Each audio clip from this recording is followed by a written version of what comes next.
Though the actual game of Dominus is pretty original, the theme is nothing new.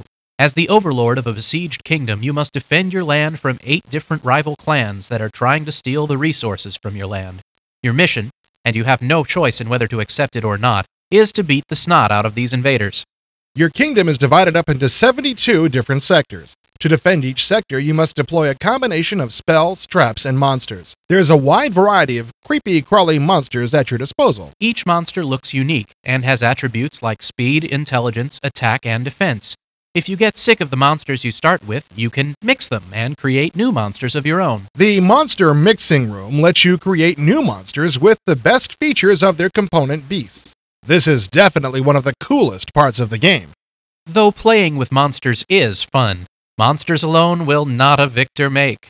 As a good ruler, you have to incorporate a few spells and traps into your battle plan. You start out with a large variety of spells ranging from Charm Person to Fireball.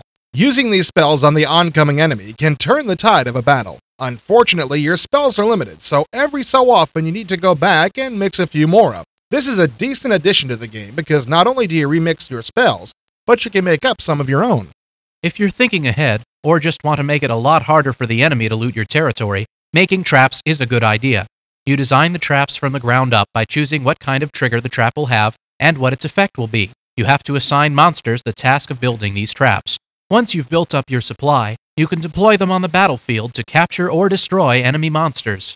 You do have generals that you can rely on to do different tasks, like sending monsters to a certain section, or spying on the rival clans to see where they'll strike next. You can also capture monsters from the enemy, interrogate them, and if you don't find any more use for them, you can throw them into your monster mix and create a new monster for yourself. If you see that a battle is not going your way, or if you don't feel like blowing all of your magic, you can fly your overlord down to a battlefield and engage in some hand-to-hand combat. If you know how to handle a mouse and keyboard at the same time, this can be very advantageous. But if you can't walk and chew gum at the same time, you should stay away from this tactic. The minute your overlord appears in battle, all enemies will abandon their opponents and try to mob you, and if you get your overlord killed, the game is over. The graphics and sounds are nice, the interface can be picked up easily and is not complicated to use, but the fun factor just isn't there. This game gets old fast. Mixing monsters, making traps, and casting spells are cool, but not cool enough. Though I also liked making my own monsters, this game did nothing for me. To call this game strategy would be like calling Doom a role player. Any respectable tyrannical overlord would be smart to bypass this game.